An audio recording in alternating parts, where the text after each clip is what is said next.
again. Good morning. Yep. Well, it's a big weekend down at the Boulder Railroad Museum this weekend. So we're going to take a return trip. Yes, we are. But we're going to do some different things. Yes. And some exciting things you only get to do once a year during open house weekend. House, yeah. So we're going to boogie down there. It's a little chilly this week. Hopefully we're going to interview somebody today. Or two somebodies. Or maybe two. We're going to see what happens. We'll see what happens. So we're going to head down there and check out the Boulder City, Nevada Railroad Museum. Yeah. So we'll see you there. Well, we made it. We are here at the Nevada State Railroad Museum at Boulder City. Yep, and the first train runs in probably about half an hour-ish. Yeah, about 10 o'clock. Yeah. Well, we're going to do some other things. Like I said, we're not riding the train today. Because we've done that many times. More times than I can count for sure. Well, doing some of those unique things you only get to do this weekend. Yep, and stuff that is here, but we are always never able to do it. Too busy working on the train, So we're going to go ahead and we're going to tour a couple of cars that we didn't get a tour last time and see some live steamers and hopefully take a trip down to the shop. So exciting things today. So we're going to walk around. We'll see you around the block.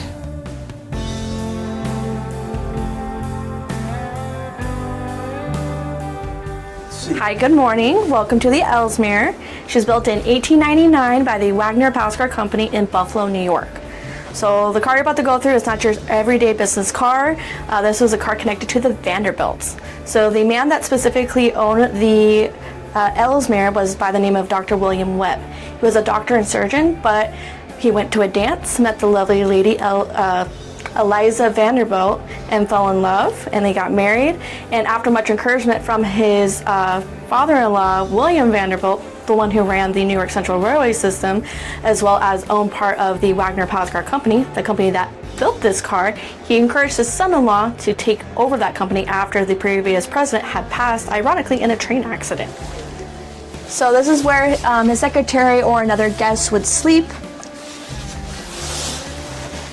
So part of those panels are of laurel wood. What I find very, very unique about this room is kind of like the drawbridge type chain style bunk bed. Oh yeah, I see it's dark, but I can see where the cable comes down to hold it. So it could go up and be hidden away. Mm-hmm. Yeah, it's really neat. I guess if you were the secretary, you'd have trouble not banging your head while you were typing. Oh yeah, very, very, very cozy quarters.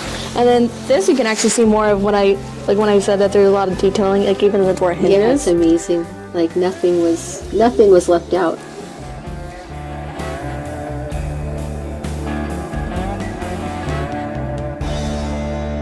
Readers. That was a big interest that they had. So this would absolutely be filled with books. And God forbid he have to stretch too far. He had his service call buttons because he did have his own. Two of them. Cook and porter. Oh, are they separate buttons, or like for one for the cook, one for the porter? Not so much separate for cook or porter, but location-wise. Oh, okay. Oh, because this one is actually located right next to what would have been his liquor cabinet. Okay. Oh, that's important. Oh yeah. And there's liquor in there. So then they knew he wants a drink. That's what I'm thinking. Okay, all right. I guess if you got money, that works. Oh yeah. I guess it's closer to reach the button than the cabinet. I don't know. So, let's see. I'm looking at about 6 inches. Well, Megan, thanks again for the tour. We learned a lot about the train, and we're going to move on and check out hopefully the live steamer. So thanks again. Great information. Thank you so much. Of course, my pleasure.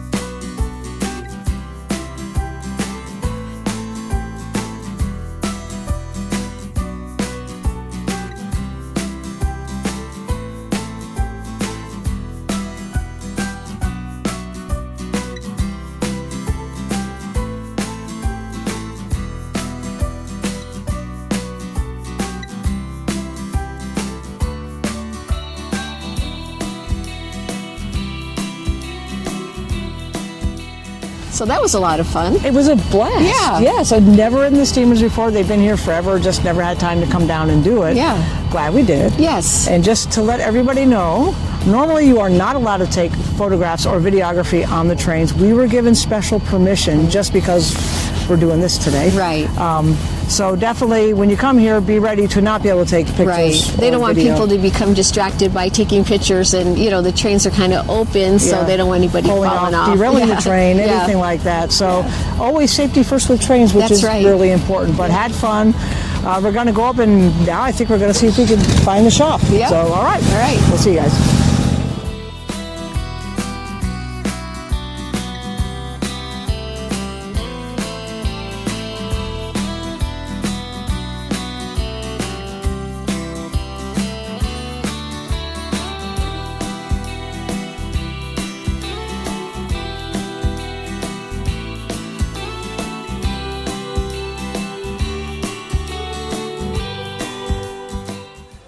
Well, we have 3-4 volunteers that constantly come down Monday through Thursday.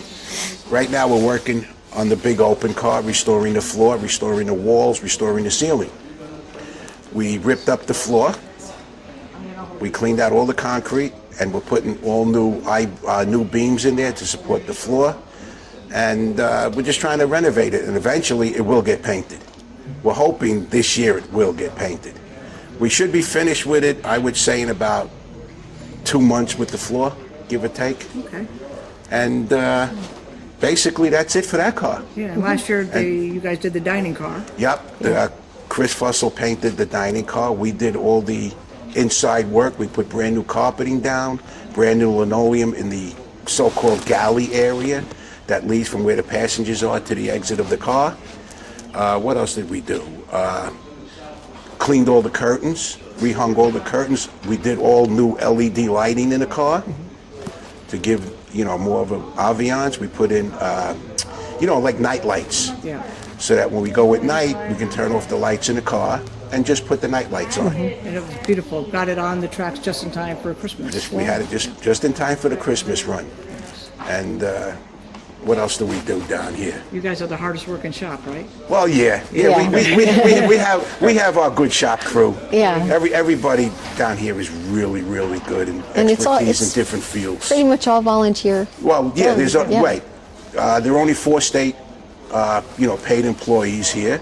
Everybody else is a volunteer, and we try to give as much time as we could. And a multitude of skills too. Oh yeah, just, we're lucky because most of us, I would say about 99% of us are retired, and every one of us has a skill that we can donate, our skill to working down here. Yeah. Yeah. Hey, I appreciate that, Harris. Yeah. No Thanks, problem. Harris. Yeah. That was a lot of fun. That was a lot of fun.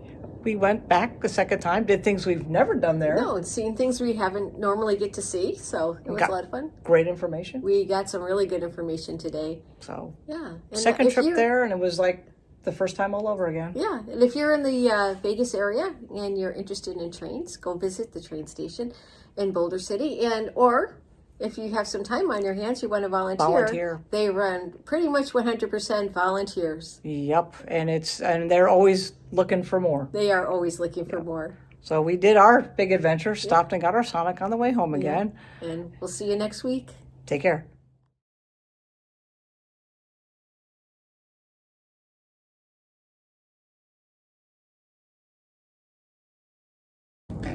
That was a lot of fun. That was good.